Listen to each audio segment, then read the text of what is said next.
Well, at least it was quick. I'm John Renton with my review of AEW Dark Elevation. 10 matches, 87 minutes. There was a nice package on Layla Hirsch. Nice, expedient. Nothing was bad. Nothing was necessarily great, but it was at least quick. Let me know your thoughts in the comments. There are worse shows that they have done on their YouTube channel. So anyway, Shivani and Paul White on commentary. I am trying so hard not to call him the Big Show. And they have a nice, friendship and camaraderie and chemistry on commentary. And even though Paul White did get into a little bit of comedy during one of the matches, I like how they call it as a sport. Chuck Taylor with Trent. I don't know why they had a question. Maybe the question of why the fuck they are pushing this team when Trent is the only one that is deserving of a goddamn push, in my opinion. He took on Phoenix. They might as well have made this a goddamn tag match. Maybe they will on Dynamite or on Dark Elevation next week. But yeah, Phoenix with Penta in the setting sun. It was kind of cool, the amphitheater look. Phoenix should have beaten Taylor in 3 minutes. This went on way longer than it needed to. Alex shows up. I can never pronounce his last name. Not going to try. Penta forgot to have me tell you, and he tries to do the same thing as he did on Dynamite. And this time, him and Orange Cassidy have a bit of a face-off because Orange Cassidy comes out. They're on the stage. Penta super kicks Orange Cassidy. He sells it for all of 15 fucking seconds. Trent's there and like, oh, they're going to have a pull apart. The referees are all out there. And then Phoenix gets a weird crucifix pin on Taylor and does this. Not like the truth or dare thing. And if you get it, you get it. And, does a cocky pin. Okay, so now Phoenix and Penta are back together. And I guess Pac's also going to be a heel. Just pick something and stick with it. You can't just flip-flop people. Yes, we all know that it is a show. But if we can't invest in people being good guys or bad guys, with a little bit of a twist, like, okay, Archer did something noble because he wants to just have Sting to himself, that kind of stuff.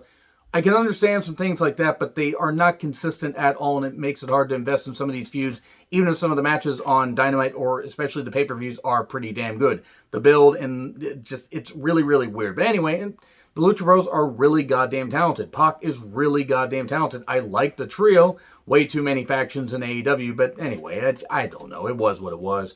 Then the Dolph Twin, Ryan Nemeth with J.D. Drake, Cesar Panini, and Avalonian. Peter Avalon, that is. So he took on Ryzen. Why am I supposed to care about this group? And this is nothing against J.D. Drake. He's fine. Nemeth knows his role. The Dolph Twin knows his role.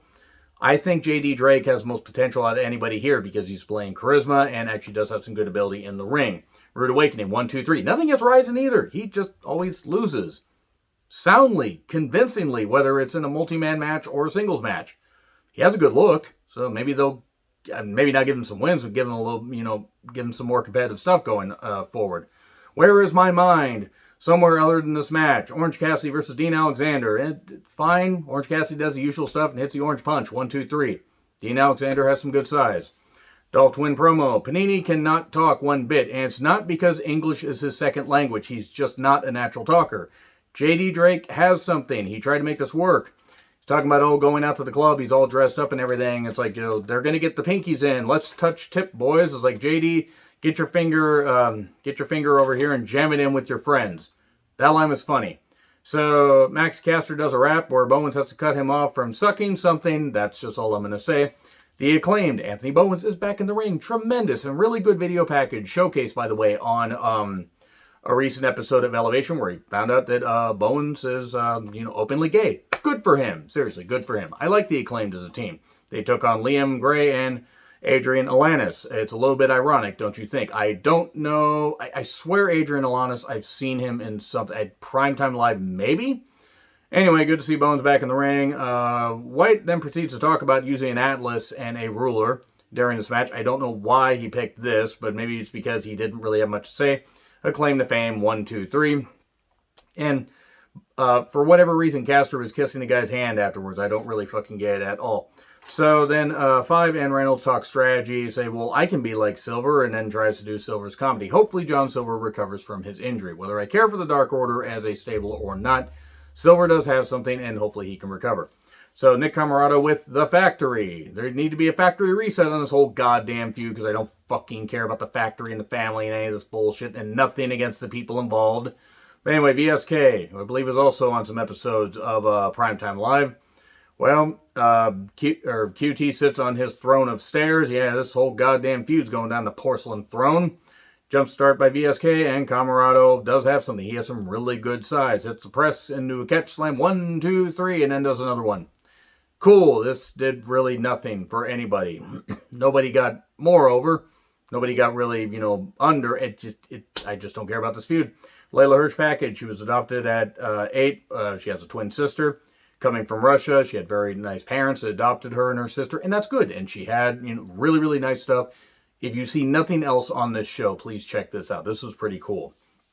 She talks about discovering wrestling at age 14, that she excelled at sports. She did amateur wrestling for both the men and the women's team. That training was brutal. She's 4'11" and a half. 3 years of pro. She was in WXW in Germany. She wrestled in Stardom. Had to come back 2 weeks early due to the pandemic. She's here to win. She's a fighter. Don't underestimate her or she's going to break your arm. Good stuff. For somebody who has had to learn a second language, she delivered this well. Good stuff. And I think Layla Hirsch really can be a bright star for wrestling in general. Not just in AEW, but wrestling in general. But good she's gained this opportunity. Diamante and Amber Nova, who knows who the fuck and what the fuck Jason Rance is, and she's going to associate with him. She can piss the fuck off and get fucking blacklisted. Play stupid games, win stupid prizes, you twat. Diamante insists on doing the whole gun thing during her entrance. They took on Layla Hirsch and Ryo Mizunami. I don't know what the fuck Ryo is.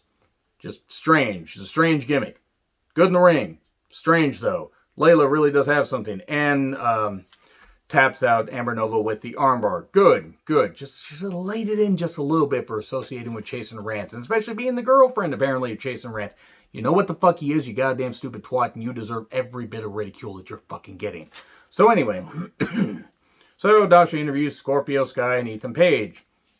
Well, first is Scorpio's like, no, it's Ethan Page and Scorpio Sky, and Ethan's like, no, it's Scorpio Sky and Ethan Page, and Jesus Christ, these guys, they signed Ethan Page with the intention of like giving him a push. Scorpio Sky seemed like they were going to give him a singles push. He turned heel on Darby Allin after losing a TNT Championship match, and now they just don't fucking care. They're going to, let's make him a team. They just got him out of like SCU for absolutely, whatever. Anyway, so yeah, he's a wrestling savant, says Scorpio Sky, and Ethan Page is a good athlete. I have no reason to care about him. They took, by the way, they had a match a little bit later. Tesha Price versus Chris Statlander with the best alien friend, Katakataba. So it's Baff. There we go. I'll just call him that. That sounds like a weird euphemism. Tesha is hard but amusing. She didn't want to boop. Tesha's weird, but intriguing. And has really, really, shown something as far as her rage, and actually does have some really good athleticism. Statlander has size and can do some moves, but I don't know. This match wasn't for me. It wasn't bad. Big Bang Theory 1, 2, 3. Sky and Ethan took on Reynolds and 5. Cool. Didn't care. Not that the match was bad. The sad thing is this probably should have been the main event because it served more of a purpose than the main event did. Ego's Edge to 5, 1, 2, 3. Velvet and Swole versus Nyla and Maddie Renkowski. And Vicky Guerrero does the introductions. And please, this is doing nothing for Nyla Rose. Nothing. So Swole has a new haircut. Good for her. She rocks it. I mean, I give her that. It's easier to shampoo, I'll say that much. And Velvet is the star. Nyla is better than this. She got mad at Renkowski, laid her out with the Beast Bomb, and then Velvet covers her 1, 2, 3. All right, one hardly needs to go on. So Matt Sydal with, with his brother, taking on Janela with Sonny Kiss. Why did this match go 10 minutes, and why did anybody think Janela should be in the main event of anything? I know Janela has some fans. I have nothing against him as a person. He's not good. He's not good in the ring, and this was way too competitive. Match should have beat him in 5 minutes flat, and it felt like it went about 15. Actually, I think it only went about 8. But anyway, Lightning Spiral 1, 2, 3. There you go. That's it right there. Anyway, agree, disagree with what I said. Like, share, subscribe. Twitter handle in the description. I'm John Ritlin. I'll see you soon.